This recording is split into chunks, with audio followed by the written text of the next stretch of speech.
Baik, bismillahirrahmanirrahim. Assalamualaikum warahmatullahi wabarakatuh. Alhamdulillahirabbil alamin wassalatu wassalamu ala Rasulillah wa ala alihi wa sahbihi wa man walah amma ba'du. Kembali lagi bersama Majelis Khairun Nasihin, sebaik-baiknya penasehat, yaitu Al-Qur'anul Karim.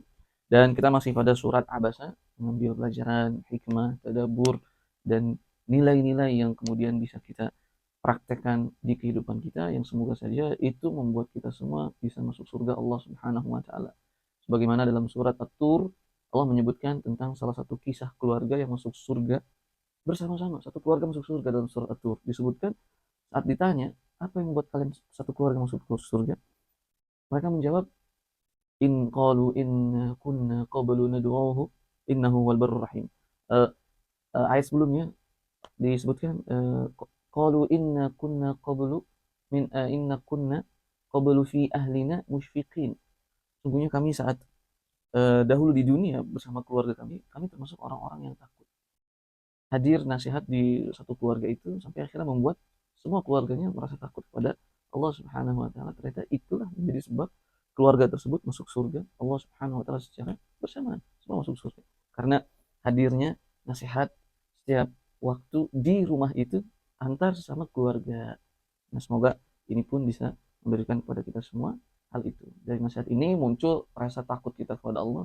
Dari nasihat ini muncul rasa pengagungan kita kepada Allah Subhanahu wa taala. Maka dari sini juga insya Allah akan membuat diri kita ini menahan diri dari hal-hal yang tidak disyariatkan oleh Allah Subhanahu wa taala. Baik. Kemarin kita bahas ayat yang ke-17. Qutilal insanu ma akfar. Celakalah manusia.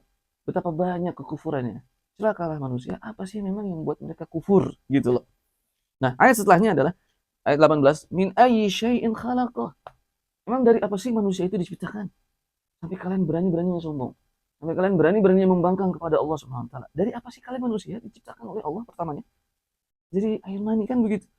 Lantas apa yang membuat Anda itu bisa berani sombong? Kalau sebelumnya Anda itu hanya air mani. Tidak Anda tidak jadi apa-apa. Kemudian atas karunia Allah, atas rahmat Allah, Allah ciptakan kalian menjadi manusia. Tapi saat kalian menjadi manusia, kalian lupa dengan asal kalian itu seperti apa. Kemudian akhirnya Anda sombong.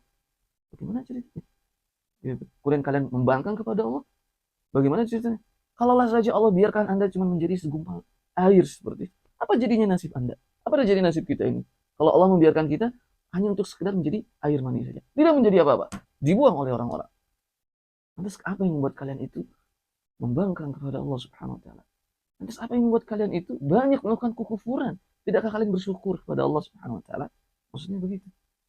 Bingung Allah Subhanahu wa taala. Kemudian min nutfatin khalaqahu faqaddar. Kalian itu diciptakan dari nutfah, air mani yang Allah ciptakan, faqaddarah. Faqaddarah itu ada berbeda tafsirannya. Faqaddarah ada yang dimaksudnya situ adalah faqaddarah, Allah takdirkan rezekinya, hartanya, nyawanya ada berapa, bahagia atau tidaknya. Ada yang menakdirkannya seperti itu. Ada juga yang memaknainya bahwa faqaddarah itu adalah kemudian dari air mani itu Allah ciptakan, kemudian Allah kokohkan di rahim ibu. Faqaddarah itu artinya. Nah, tsumma sabila yassarah, kemudian jalan keluar yang dimudahkan. Maksud jalan keluar yang dimudahkan itu apa? Proses kelahiran. Jadi setelah segumpal mani, kemudian Allah taruh di rahim ibu, yang Allah kuatkan rahim ibu itu bisa mengandung satu bayi di situ. Allah kuatkan di situ, Allah jaga di rahim. Kemudian setelah itu, tsumma sabila yassarah, kemudian proses keluar yang Allah mudahkan. Jadi temanya teman-teman di sini proses kelahiran itu sebenarnya mudah. Karena Allah yang berfirman di sini, tsumma sabila yassarah. Gitu. Tapi kenapa hari ini kok banyak yang kelahiran itu susah, kemudian harus dengan proses operasi dan seterusnya. Ternyata hukum asalnya kelahiran itu mudah. Apa hal-hal yang akhirnya bisa membuat kelahiran itu mudah? Itu kisahnya Maryam. Nah, contoh banyak sujud. Itu memudahkan janin yang di dalam itu, kepalanya itu yang berada di bawah, tidak sungsang dengan sujud. Kemudian setelah itu membaca Al-Quran Karim. Perbacaan itu bisa menenangkan janin, proses keluar itu menjadi tenang dan seterusnya. Kemudian memakan kurma dan seterusnya.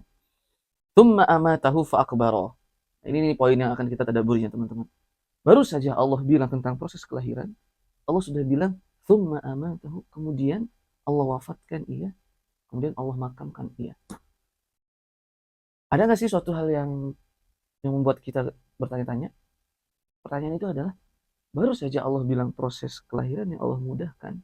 Setelah itu Allah langsung bilang, kemudian kami wafatkan, iya, kemudian kami kuburkan. Artinya apa? Mananya apa?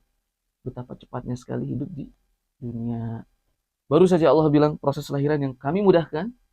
Allah belum bilang kehidupan masa kecilnya, masa mudanya, masa tuanya, belum. Tapi sudah langsung Allah sebutkan, kemudian kami wafatkan, dan kami kuburkan. Itu menunjukkan apaan? Itu menunjukkan bahwa hidup manusia di dunia mah sangat sesingkat itu. Yang akan bisa dirasa adalah saat kita sudah pindah ke alam barzakh. Manusia di alam barzakh itu saat ditanya-tanya, berapa lama kalian hidup di dunia? Seperti baru saja tadi subuh ke waktu duha kita di dunia itu. Atau ada yang mengatakan, berapa lama kalian hidup di dunia? Kayaknya tadi baru juga asar, kemudian udah ketemu maghrib. Sesingkat itu. Maka ini harus kita sadari, di dunia itu hidupnya singkat. Hidupnya singkat. Maka jangan sampai yang sesingkat ini membuat kita sengsara di alam akhir. Jangan sampai yang singkat ini justru menyengsarakan kita di alam akhir. Maka lebih baik yang singkat ini, ayo kita singkat ini loh, singkat ini. Hidup di dunia ini singkat, sabar, sabar, sabar, khususnya untuk akhirnya kita juga mendapatkan kenikmatan yang abadi di negeri akhir. Saya tutup dengan kisahnya seorang ulama saat ditanya oleh muridnya, ya Syekh, bagaimana sih cara hidup di dunia itu? Gitu, ada orang santri bilang ke Syekh gurunya, ya Syekh, bagaimana sih hidup di dunia ini? Harus seperti apa kita ini di agama kita ini? Akhirnya Syekh itu bilang, ayo ikut bersamaku untuk melakukan safar. Akhirnya safaran. Safar di mana? Di padang pasir safar. Saat safar jauh, kemudian namanya safar di padang pasir kan haus, panas. Kemudian mereka menjumpai sumur. Kemudian murid itu bilang, ya Syekh, mari kita minum di sumur ini. Kata Syekh, tunggu sebentar. Kita akan minum di sumur yang berikutnya saja. Sabar sebentar, kita akan minum sumur yang di setelahnya saja. Oke lah, sabar. Melakukan safar lagi tuh. Safar lagi.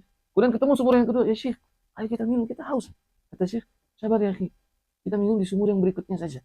Sampai akhirnya terus ke sumur yang berikutnya, saat ingin minum, ya Syekh, sabar sebentar, sabar sebentar. Ya Syekh, haus, sabar sebentar, sabar. Minum lagi, minum sampai akhirnya sampai ke tujuan safarnya itu. Dan mereka belum minum. Ya Syekh, haus. Sekaranglah Anda minum. Kemudian minum, murid itu kemudian bertanya, ya Syekh, apa yang Anda lakukan? Kenapa tidak kita minum di sumur sana, di sumur sana, di sumur sana, sumur? Sudah haus luar biasa.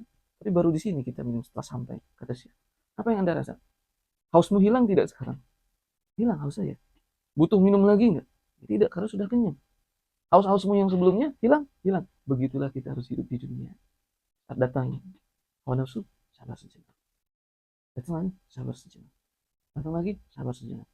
Datang lagi, sabar sejenak, sampai akhirnya sampai ke surga Allah Subhanahu wa taala. Saat sudah di surga, penderitaan semua yang kita rasa di dunia itu tidak akan terasa apa-apa penderitaan itu. Saat kita sudah melihat kenikmatan surga Allah Subhanahu wa taala. Bisa, benar. Kata Syekh itu, maka seperti itulah hidup kita di dunia. Sabar sesaat. Oleh karenanya Allah berfirman kepada mereka-mereka yang masuk surga. Yang pertama kali Allah firmankan, minta ke malaikat untuk sampaikan kalimat ini kepada mereka yang baru masuk surga. Apa itu? Salamun alaikum bima sabartum. Selamat bagi kalian atas kesabaran kalian. Allah taala a'la wa a'lam bishawab. Subhanakallahumma wa bihamdika asyhadu an la ilaha illa anta astaghfiruka wa atubu ilaik. Wassalamualaikum warahmatullahi wabarakatuh.